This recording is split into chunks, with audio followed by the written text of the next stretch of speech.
Bismillahirrahmanirrahim. Assalamualaikum warahmatullahi wabarakatuh.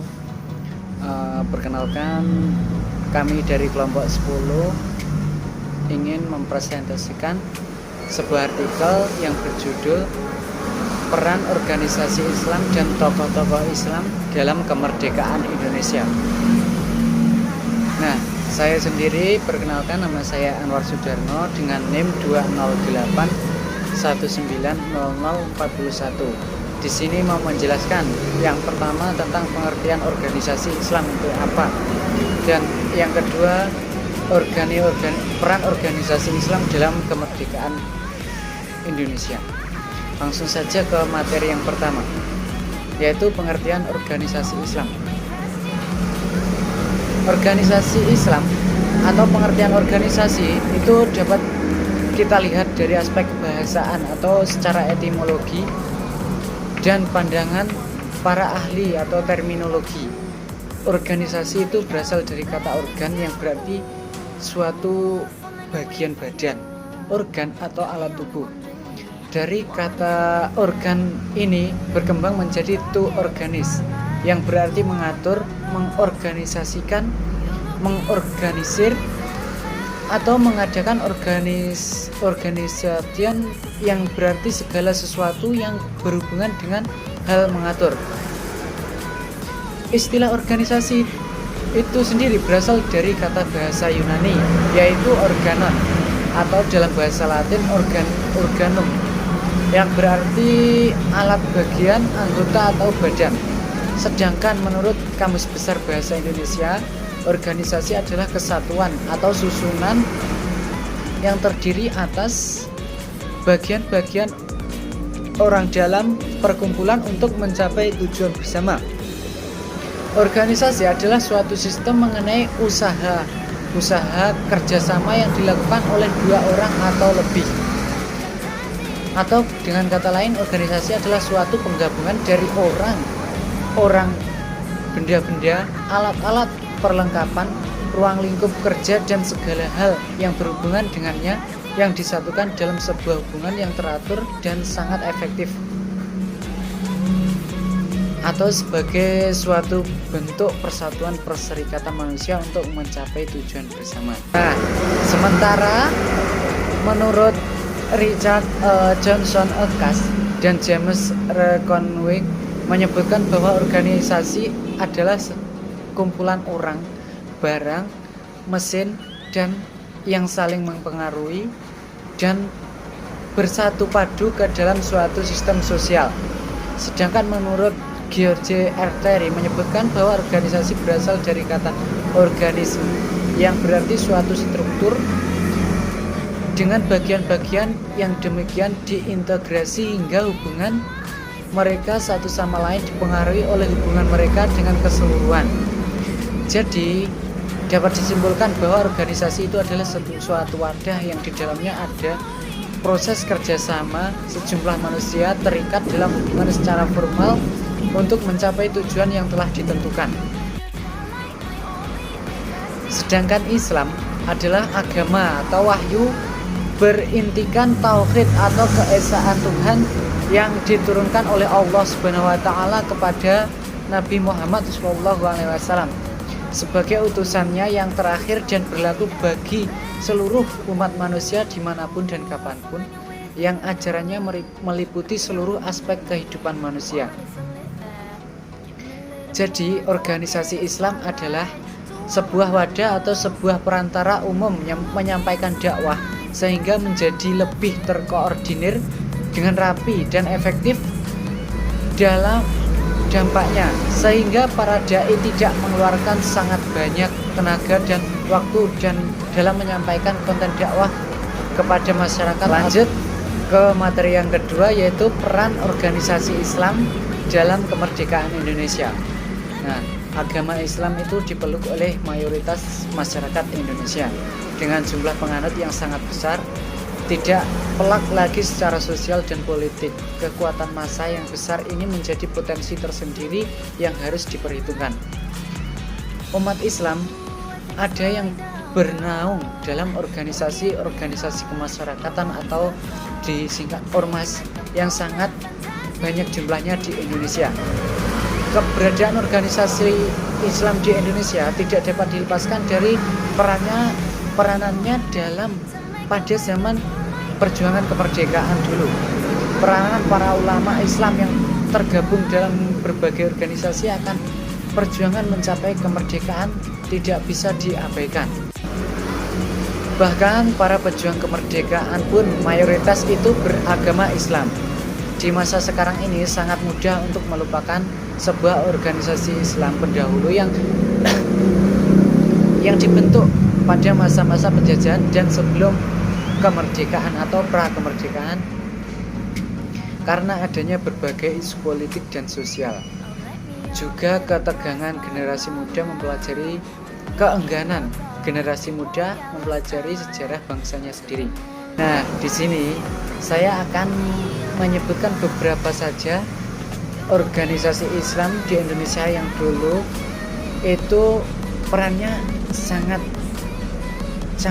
berguna untuk kemerdekaan, atau organisasi Islam dibentuk pada masa perjuangan kemerdekaan hingga sekarang. Nah, langsung saja. Yang pertama yaitu Jamiatul Khair. Jamiatul Khair didirikan pada tanggal 17 Juli tahun 1905 di Jakarta. Organisasi ini awalnya beraktivitas di bidang pendidikan, namun kemudian memperluasnya dengan dakwah dan penerbitan surat kabar harian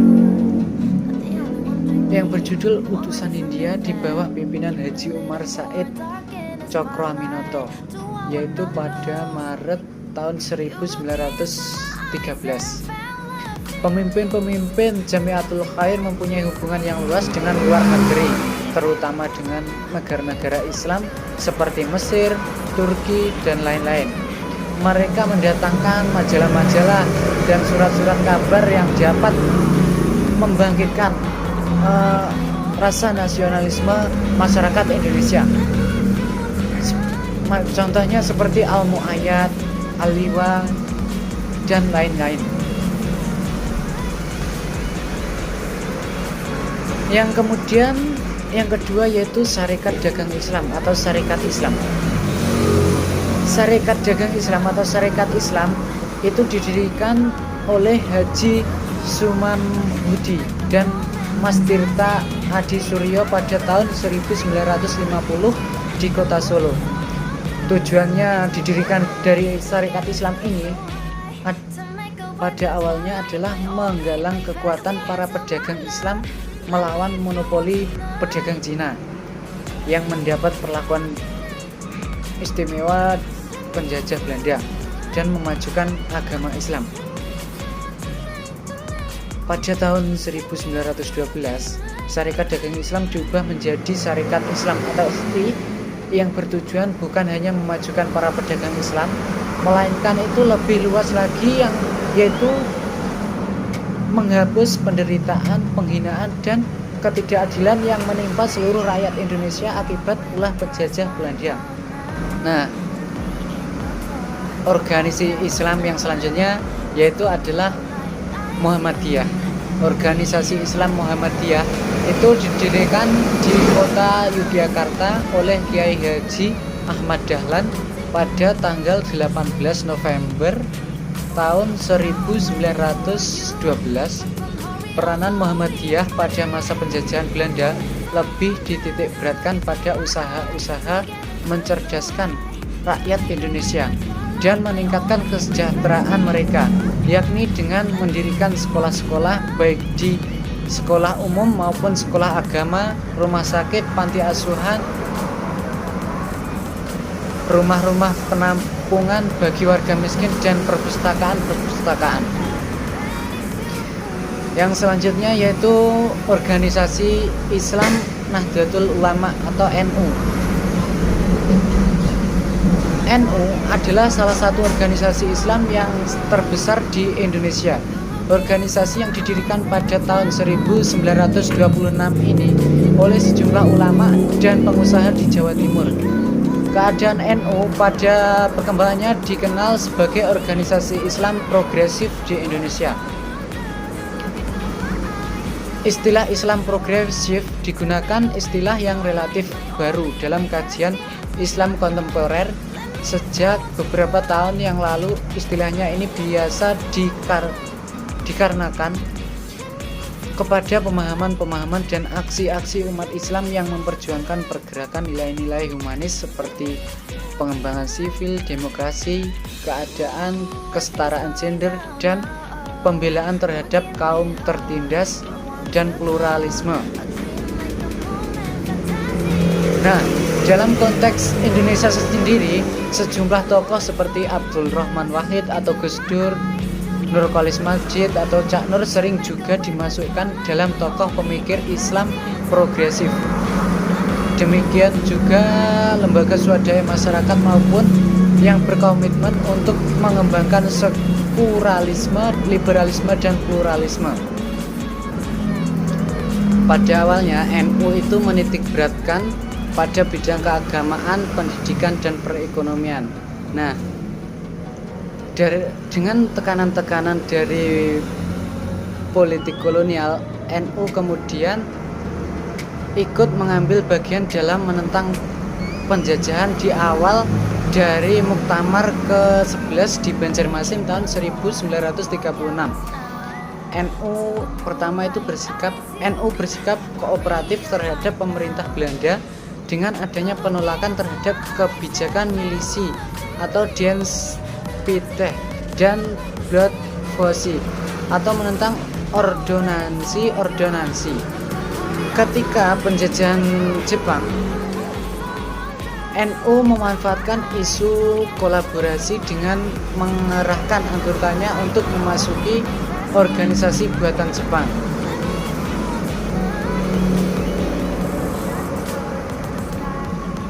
Kemudian tokoh-tokoh NU juga banyak yang terlibat dalam perumusan ideologi negara, misalnya tergabung dalam BPUPKI dan Panitia 9. Nah, mungkin cukup itu yang dapat saya sampaikan.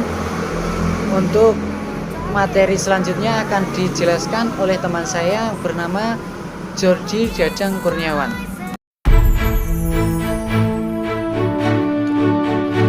Di sini saya akan menjelaskan beberapa tokoh Islam dalam kemerdekaan. Yang pertama, Al-Habib Ali Al-Habsyi yang lahir di Jakarta pada tanggal 20 April 1870. Beliau merupakan salah satu yang berperan dalam kemerdekaan penentu hari di waktu proklamasi. Yang kedua, Al-Habib Idrus. Beliau adalah tokoh ulama salah satu ini memiliki peran penting kemerdekaan sebagai penggagas bendera pusaka merah putih. Al-Habib lahir pada tanggal 15 Maret 1892. Beliau merupakan keturunan Al-Iman Al-Kawasah bin Abu Bakar. Beliau merupakan tokoh pejuang di Provinsi Sulawesi Tengah dalam bidang pendidikan agama Islam.